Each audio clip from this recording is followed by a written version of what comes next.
Winning to me it's everything. Trying to put this one out of reach. De Vanna breaking away from the Newcastle defence. It's De Vanna. You train your whole life for these games and these moments. It's about what legacy you leave behind.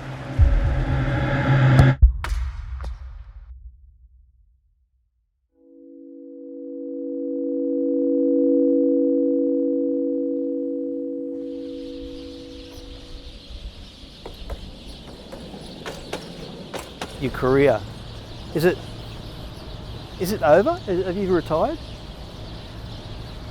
I think so. I don't think I can recover back from this journey anymore. Do you feel disappointed at how it's all ended? Yeah, of course. I'm heartbroken from it all. And it's very hard for me to put that jersey on when you don't have the support or you don't feel like you're respected. And sometimes you just have to, just put your hands up and just go, I've gave it all. And I feel like that I'm at that point now. So here is Australia's Matildas squad for the Tokyo 2020 Olympics. Well, first of all, I'm really excited. We're getting closer to the Olympics now and it's a lot of excitement. The tough decision was to have to leave some of those attacking talents outside of this roster that actually have the quality to be part of an Olympic roster, but the competition for that spot is really, really tough. With the Olympics, I mean, was that tough to hear those words that you weren't going to play a part in that? Look, I spoke to Tony, and look, I really do like Tony. I think he's a great guy. We spoke before the 2 grand final games, and he asked me, I want to see X Factor, I want to see the A game. And I went into those games fighting for my life. I went into those games going, all right, you want to see Lisa De Vanna, I'm going to show you Lisa De Vanna. Our champions! And, obviously I did pretty well. And, think I earned at least a chance to be in that camp. When I go out there and I represent my country and I look around and see who I have as my friends and who I am as a person and who I represent, just gives me goosebumps, it just brings out the best of me. From an early age, she was this dynamic player who was feisty and who was aggressive and who was unpredictable, but at the same token had that X factor. When I think about the 2007 World Cup, I think about the beginning of something new. When I think about the 2011, I think about the generation that's coming. When I think about 2015 World Cup, I think about a new brand of football. And when I think about 2019, I think about the downfall of my career. I can confirm that following a meeting of the FFA board last night, we've today terminated the employment of Matildas head coach Alan Stadgic. The coach wants an independent inquiry into his sacking, and I think he's well within his rights to ask for one. I was terminated without cause. There were no actions or behaviours attributed to me. My career's in tatters and my reputation's been ruined. Still to this day, we still don't know what is the truth. I do feel that the processes of how this was handled was done poorly.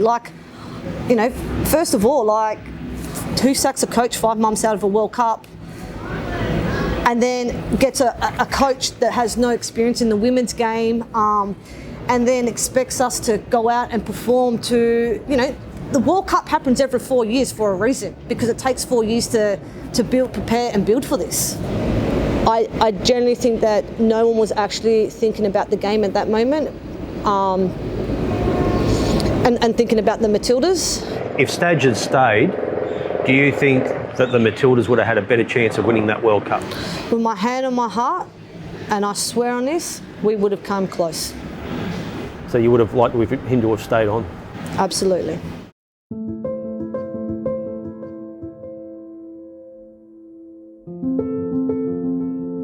You talk about dark times. Was there a lot of dark times? I mean, did mental health, come into effect?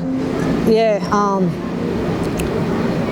I think the last 2 years has been quite dark. It's been challenging. Had to overcome a lot of things, and sometimes I surprised myself, because I tell you now, Michael, there was times when I felt, I don't know how I'm going to get through today. I seriously didn't know. And when you're alone, because sometimes you become a little bit ashamed. a little bit ashamed of how I was feeling, and you know, it's just about having the support to go, well, how can I make it better? How are you? A phone call, just simple things like that. So this is my house, well, my mum's house. I think every Portuguese house has one of these, I guarantee. But this is my favourite picture of Christian Vieira celebrating a goal in France. You can just see all his teammates running off and the crowd up. Like, I can look at this and go, yeah, I've been there a couple of times and know what that feels like to be a hero. Lisa De Vanna with her third goal of the tournament. There was times when it was fun, wasn't it? Yeah, look, I'm not going to sit here and talk to you about, oh, you know, how shit things, how everything ended, you know. And I got to represent my country 150 times. I got to play with the best players in the world. I got to meet people, you know. I watched great players become legends of the game, you know. I've got a generational players that I got to play with, you know. I saw Sammy Bloom. I got to meet great leaders like Abby Wambach. So there's always something that's good in what I've done in the past 20 years. I can announce the host country of the FIFA Women's World Cup 2023, which will be Australia. Yeah!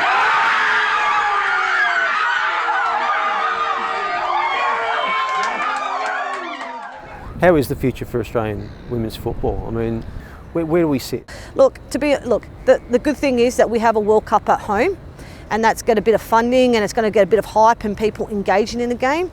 But that's just the band-aid at the moment. Once the crop of players that we have now, the generation now is gone, who is the new Sammy Kerr? You know, the Steph Catley's coming through. And, you know, when you don't have the proper systems in place, or, you know, you need the W League to be a bit more home and away, a longer competition. You know, they go back to NPL level and they train 3 times a week and it's not intense enough. Like, they don't understand what professional is. They don't understand. And, you know, we need to do better as a nation, because if we don't, we're in serious trouble. Do you reckon you've left a legacy? What's a legacy from Lisa De Vanna regarding this sport? Yeah, of course. You know, I still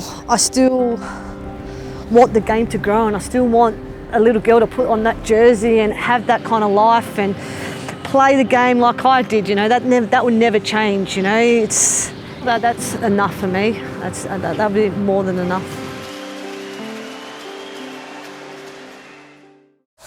Well, thank you very much for watching ESPN on YouTube. For more sports highlights and analysis, be sure to download the ESPN app. And for live streaming, premium content, and let's not forget as well, ESPN FC 7 days a week. Subscribe to ESPN+.